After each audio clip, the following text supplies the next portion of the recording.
En la Argentina se habla y mucho, más o menos tenemos en claro qué es lo que pretende el flamante gobierno de Alberto Fernández en materia de renegociación de la deuda, primero con el Fondo Monetario y a posterior de eso o en paralelo con los bonistas privados. Vamos a ver qué se dice en los Estados Unidos sobre esta situación argentina, sobre el gobierno recientemente asumido. Le vamos a pedir su opinión al politólogo que está en los Estados Unidos en estos momentos, Julio Schiglin. ¿Cómo le va, Julio? Gusto en saludarlo. Ponce desde León, desde Pilar en la Argentina lo saluda. ¿Cómo está usted? Encantado, Claudio, de estar con ustedes en esta mañana. Bien, están en otoño ustedes ahí, ¿no? Efectivamente. Aún para Miami el tiempo se está ahora poniendo un poco más fresco, baja la humedad, o sea que es una etapa preciosa del año, normalmente sigue soleada, pero una época espléndida. Bien. Aquí en el sur de la Florida. Schiglin, ¿qué se dice por estos días sobre la Argentina y la posibilidad de ingresar a un default, a no ser que se negocie rápidamente con los acreedores, Fondo Monetario por un lado, acreedores privados, básicamente fondos de Wall Street por el otro? El Fondo Monetario, como muchas de las instituciones financieras, los bancos y las agencias de crédito, pues naturalmente están muy escépticos, muy sospechosos, para usar palabras bastante benignas, con respecto a no de lo que es visto como el kirchnerismo. O sea, más allá de que el presidente titular lleva por nombre Alberto Fernández, la percepción es que hay un Fernández gobernando, pero no es precisamente Alberto. Entonces, pues, con un historial que parte desde y esto es fundamental entender, y muchos argentinos me parece que lo entienden bien, que esto parte de un modelo ideológico y apocalíptico donde la primacía no está en los resultados económicos y en nociones de crecimiento económico y todo lo que eso puede hacer para aliviar la pobreza, para promover una movilidad social, sino en determinados proyectos políticos con propósitos ideológicos, y la economía pasa a un segundo grado. Entonces, cuando vemos por un lado un equipo de economistas que por lo general ninguno ha conllevado un negocio, ha trabajado tal vez en el sector privado de un negocio ni un día en su vida, sino compuesto más bien de teóricos, académicos, de nuevo, que están muy distanciados de la práctica, la verdad, de una economía. Ya de ahí, pues, deja una gran laguna de entendimiento, porque no hay evidencia empírica que pueden ellos tener sobre sus hombros de lo que hace, lo que funciona y no funciona. Y en segundo lado está una gran programación social, que si queremos decir que en el mejor de los casos, pues podría tener, al menos la retórica, propósitos loables, un plan de seguridad alimentaria, incrementar la compensación para los jubilados, una serie de proyectos que lleva un costo, pero para poder llevar adelante esa programación costosa, pues tiene que haber una economía para subvencionarla. Ese no es el caso en la Argentina. Entonces, y promete ponerse peor, o sea, repetir lo que ya el kirchnerismo hizo anteriormente, y eso es, en efecto, mover cifras, o sea, jugar con las cifras, por no decir falsear cifras, para presentar un panorama que quiere proyectar. Eso va a convencer a las instituciones de crédito internacional que hacen falta. O sea, sin esas instituciones, sin el dinero y el crédito, es difícil crecer económicamente. Ahora, Schiglin, ¿usted considera que las autoridades, los técnicos del fondo pueden privilegiar quizás lo mismo para los fondos de inversión, digamos, enormes, ¿no?, de Wall Street en lo privado, pueden privilegiar lo ideológico por sobre lo fríamente económico, digamos. ¿Es tanta la incidencia que tiene lo ideológico en este tipo de negociaciones? Mira, estamos viendo, Claudio, y esto hay que entenderlo bien, un fenómeno donde se está reformulando conceptos económicos y los Estados Unidos es un caso en punto. O sea, el actual presidente de los Estados Unidos pues está llevando una política económica que tal vez muchos dentro de la banca internacional y el Fondo Monetario podrían haber sospechado. Sin embargo, hasta el momento, gracias a Dios, tiene un éxito estupendo. O sea, el mes pasado, 266,000 nuevos empleos, que hay que tomar en cuenta que con 100,000 es la cifra que hace falta para mantener el crecimiento de la población que entra en el sector laboral. Produjeron 266,000 puestos laborales nuevos. El desempleo está el más bajo en 50 años y esto impacta sobre todo a las minorías en los Estados Unidos, que son los que más se están beneficiando, y los trabajadores manuales son los que están teniendo los crecimientos económicos más elevados. Entonces, esta política de un nacionalismo económico tiene entre su gran clave una reducción de las regulaciones que había puesto el antiguo presidente Barack Obama, una reducción en las tasas de impuestos. En todo esto, pues ha favorecido lo que es ese proyecto de nacionalismo económico.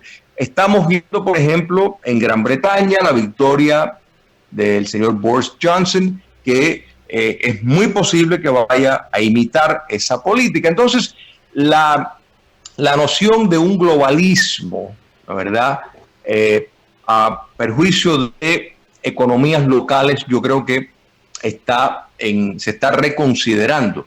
Pero el problema es que en el caso de Argentina no estamos hablando de abrazar una noción de nacionalismo económico unido a un proceso de desregularizar la economía para liberar la capacidad productiva. No, todo lo contrario. Entonces, el panorama y las instituciones financieras, pues por supuesto que no están para nada apostando de que Argentina va a tener un despego en el sentido verídico, no uno falseado con cifras que se podrán fabricar. Bien. Estamos dialogando con el politólogo Julio Schilling, que está en los Estados Unidos. Le hago la última en este caso. ¿Cuáles deberían ser las condiciones, por digamos lo que usted nota en este contexto, para que la Argentina pueda ingresar, digamos, a un periodo de negociaciones más firmes para poder reprogramar esos pasivos, fundamentalmente con los 2 años de gracia que, según el gobierno plantea, son sumamente necesarios para crecer? Claro, mira, las recetas que trabajan tienen un rastro de evidencia empírica que nos va a ver lo que... Bueno, tiene que haber crecimiento económico. Para haber crecimiento económico, bueno, ¿qué se hace? O sea, que eso ha resultado ser el mayor eliminador de pobreza, no programas de social del gobierno que tienden a pues promover sistemas de casta donde la pobreza se convierte en una industria de que se benefician los que están administrando esos programas y inutilizan a toda una población o gran parte de ella que se beneficia, entre comillas, de esos programas. O sea, eso no es la clave para la reducción de la pobreza, sino lo es el crecimiento económico. Entonces, si es el crecimiento económico, precisamente la economía tiene que ser más liberalizada, que es totalmente, y eso en parte es, podemos decir, una de las críticas que se le puede hacer al gobierno argentino previo de Mauricio Macri, que quería estar en misa y en procesión, para ponerlo de forma coloquial, y no se puede hacer eso. Había que tener la paciencia para introducir los ajustes necesarios y esperar tal vez un periodo de año y pico, 2 años, para que también empezara a dar los resultados.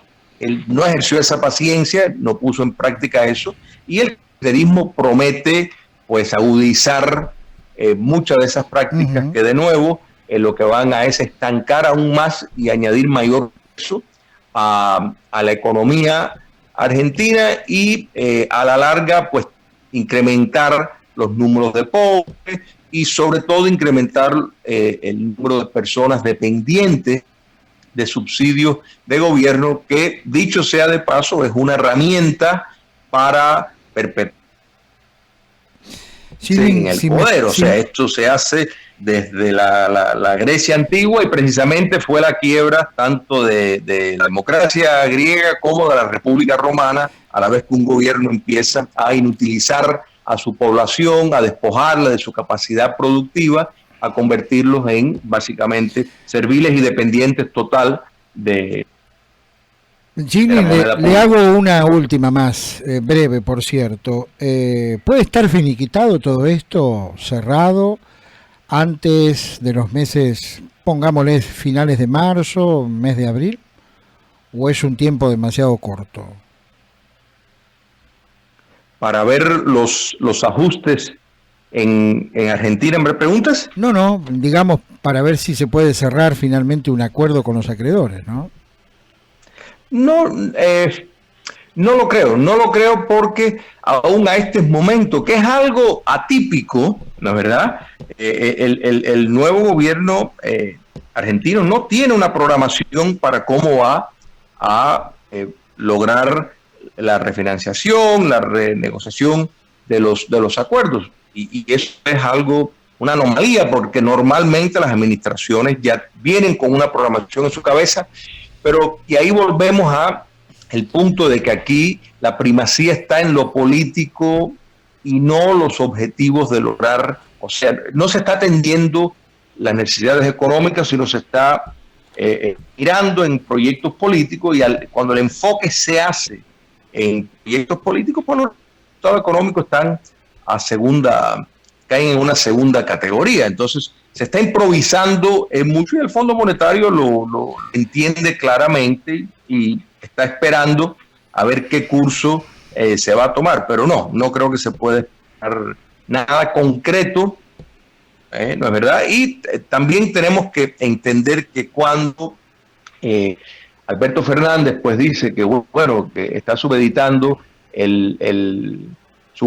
mejor dicho, el pago al crecimiento económico. Bueno, eso puede ser una cuestión indefinida, ¿no es verdad? Porque si para poder pagar tienen que crecer, pues bueno, entonces ya con eso lo ha dicho todo, y en efecto pone a una posición de espera y veremos, ¿no es verdad? Bien. Entonces, pues, y crecimiento económico en los sentidos reales, no en los números que el nuevo gobierno pues quiera proyectar, que hay mejoría a corto plazo en determinado número de clases de ciudadanos por las dádivas estatales. Bueno, eso no es crecimiento económico. De nuevo, más bien a largo plazo le trae un peso extraordinario al sistema argentino de monetario y fiscal.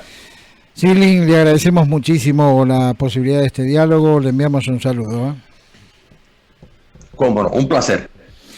Ahí estaba Julio Schilling, politólogo, él desde los Estados Unidos, dándonos un panorama más o menos de cómo se ven las cosas desde el otro lado del mostrador, desde los Estados Unidos, en materia de negociaciones con nuestros acreedores o las posibilidades de ellos.